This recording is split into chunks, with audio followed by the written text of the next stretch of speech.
Ini adalah yaitu terkait dengan ucapan teriakan-teriakan dari Rasman di dalam ruangan pengadilan yang mengatakan ke depan hakim di meja hakim sambil mukul-mukul meja mengatakan kepada hakim koruptor, koruptor, koruptor, dan juga adanya oknum pengacara junior yang mungkin masih jarang bersidang yaitu Firdaus yang naik ke meja di persidangan dengan pakai jubah pengacara, dan juga beberapa oknum, ada dua ibu-ibu itu yang mak-mak yang sudah tua tuh yang juga menimbulkan kegaduhan, dan juga teriakan-teriakan dari istrinya Rasman. Itu kira-kira intinya. Ya, hari ini saya mendapat surat panggilan dari Mabes Polri di Tipidum, kasus pertama dalam sejarah peradilan Indonesia.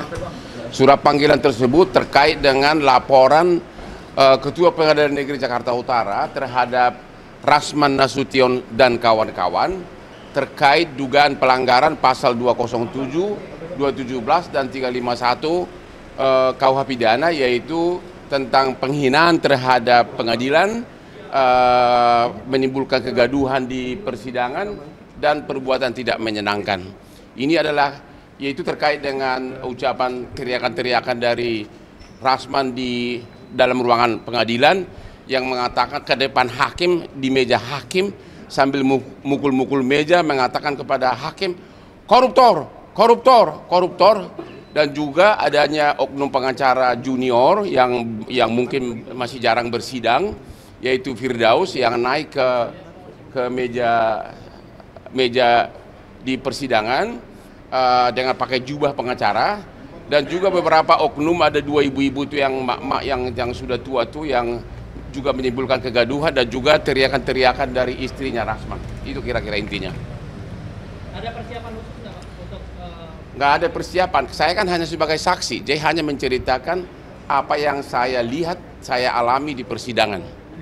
Yang jelas ini adalah kasus pertama dalam sejarah peradilan Indonesia. Ini atas LP siapa sih, Bang? Kenapa? Kronologinya kan Anda sudah lihat begitu. Kan intinya begini. Kan si Rasman menuduh sampai 11 kali posting di Instagramnya mengatakan saya itu penjahat seks, saya itu kelainan seks. Dan kalau sidang pertama, kedua kan sampai ketiga kan sidang terbuka kan, tapi giliran saya sebagai saksi kan harus yang menjadi acara kan pembuktian apakah ada penjahat seks dan kelainan seks, berarti kan itu terkait dengan asusila. Menurut undang-undang bahwa apabila materi persidangan adalah tentang asusila harus tertutup. Begitu hakim mengetok bahwa itu tertutup, dia marah-marah karena dia sudah bawa begitu banyak TikTok dan sebagainya. Dia mungkin mau pansos, mau fashion show di persidangan, padahal gue jauh lebih ganteng kan. Oh, hari ini kan dia menghadap sama MA Bang terkait dengan pembekuan.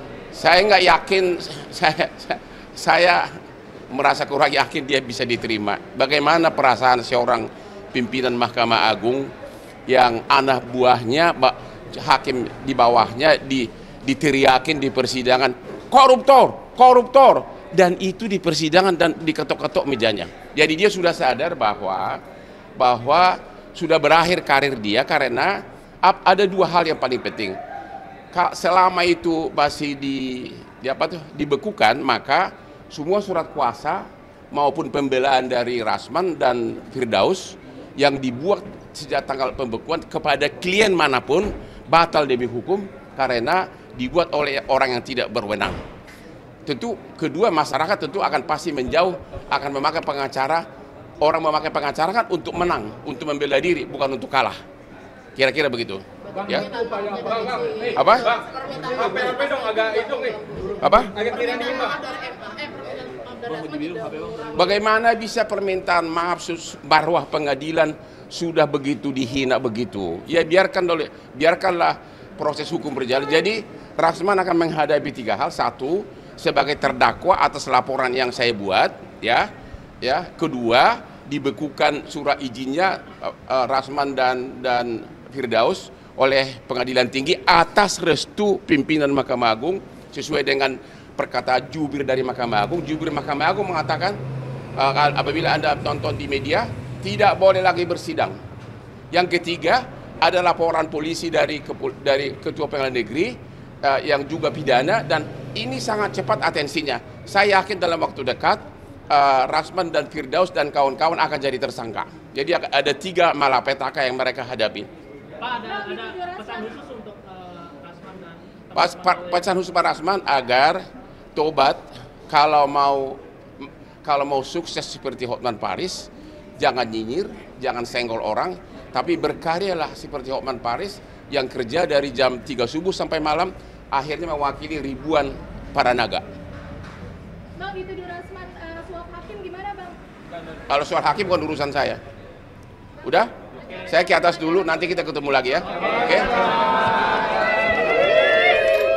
Kemarin itu antara lain mungkin yang bikin dia panas, begitu dia dengar. Saya nggak tahu apakah dia mau mencekik atau mau meraba jas gua yang mahal, tapi saya pakai jurus berlian. Saya sangat tenang karena saya tahu kelakuan dia hanya emak-emak. Ya, dia hanya jago di mulut. total cincin berapa Bang yang dipakai Bang? Hari ini Bang, hari ini berapa? Gimana ya? Cukup membeli untuk Rasman 1000 mobil Kijang.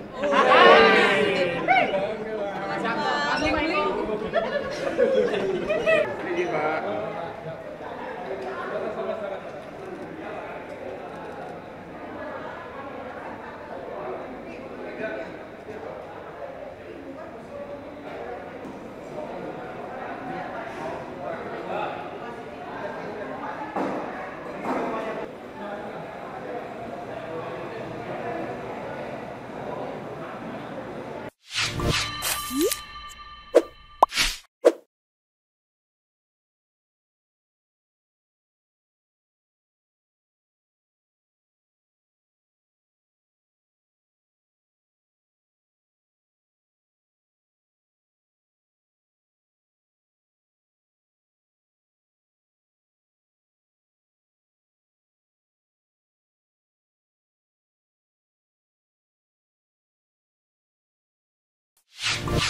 You